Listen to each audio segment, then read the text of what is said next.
Hello students, अब हम इस वीडियो में पढ़ रहे हैं reducing software product size by using object oriented methods and visual modelling. तो प्रीवियस वीडियो में मैंने आपको बताया कि कैसे हम प्रोडक्ट साइज को रिड्यूस कर सकते हैं by choosing the type of language. अब इस वीडियो में हम देख रहे हैं कि कैसे हम प्रोडक्ट साइज को रिड्यूस कर सकते हैं ऑब्जेक्ट ओरिएंटेड मेथड्स और विजुअल मॉडलिंग टेक्निक्स को यूज़ करके। अब ऑब्जेक्ट ओरिएंटेड टेक्नोलॉजी आपको पता ही है, जिसमें इनकैप्सुलेशन का फीचर होता है, इनहेरिटेंस का फीचर होता है, पॉलीमॉर्फिज्म का फीचर होता है, यानी कि मेन कंसेप्ट होता है रीयूजेबिलिटी का, कि जो पहले से बने हुए कंपोनेंट्स हैं हम उनको रीयूज़ कर सकते हैं।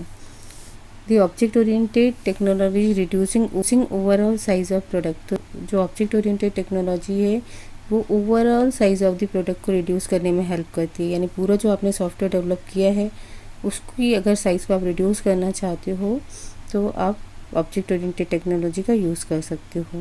तो अगर हम ऑब्जेक्ट ओरिएंटेड टेक्नोलॉजी यूज़ कर रहे हैं तो हम किसको इम्प्रूव कर पा रहे हैं? प्रोडक्ट साइज़ को। The following are the 3 reasons for succeed of object oriented projects. 3 reasons है जिनकी वजह से ऑब्जेक्ट ओरिएंटेड प्रोजेक्ट्स जो है डेवलप किए जा रहे हैं सक्सेसफुली, जो बूच ने प्रपोज किया हुआ है।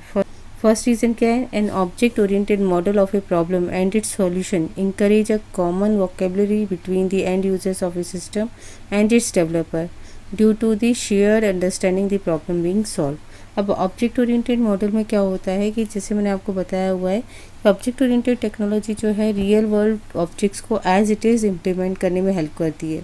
यानी कि रियल वर्ल्ड ऑब्जेक्ट्स को अगर आपको रिप्रेजेंट करना है आपके सॉफ्टवेयर प्रोजेक्ट में, तो आप बिल्कुल वैसे ही रिप्रेजेंट करते हो जैसे आप रियल वर्ल्ड में देखते हो। जैसे फॉर एग्जाम्पल अगर हम बैंक की बात करें, बैंक में एंटिटीज़ क्या क्या होती हैं? Customer, saving account, current account.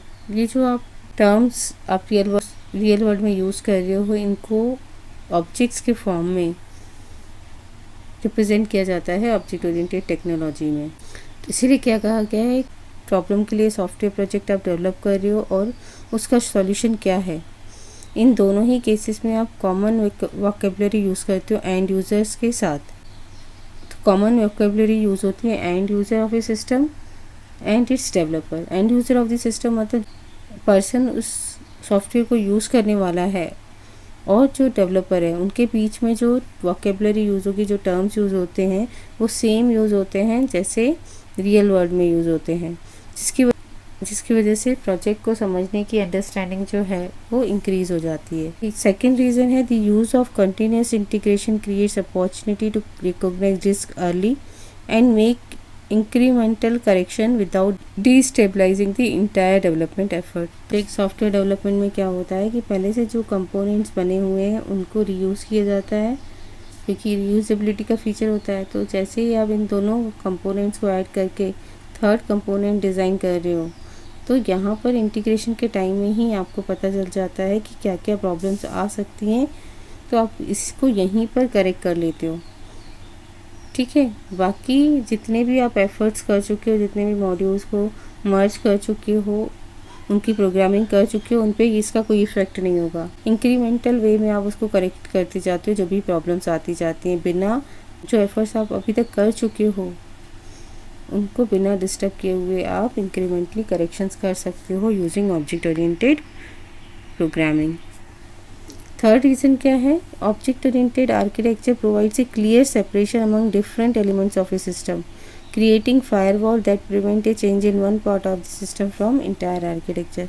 तो ऑब्जेक्ट ओरिएंटेड आर्किटेक्चर क्या प्रोवाइड करता है? क्लियर सेपरेशन प्रोवाइड करता है different among different elements of the system.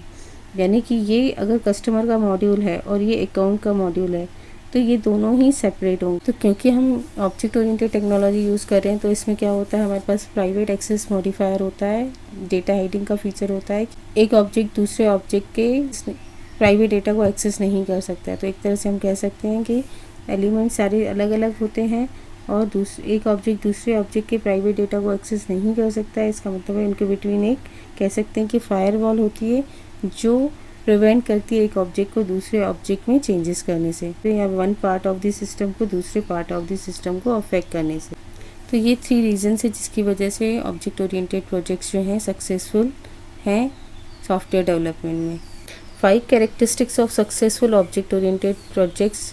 Successful object oriented projects के 5 कैरेक्टरिस्टिक्स होते हैं। Very high focus on the development of A system provides a well understood collection of essential minimal characteristics.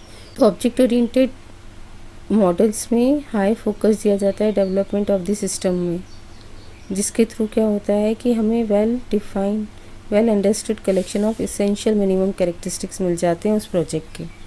Second, the current development process is centred on results, encourages communication, not afraid of fail.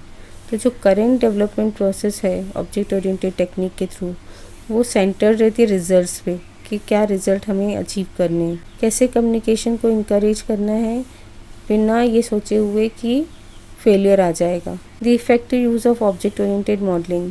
In object oriented projects में हम effective use करते हैं object oriented modelling का. The reality of strong architectural vision.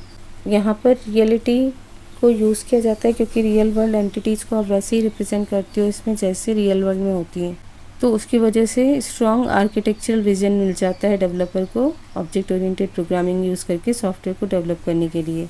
The application of well manage iterative and incremental development life cycle. यहाँ पर object oriented software development में iterative और incremental development life cycles होती हैं.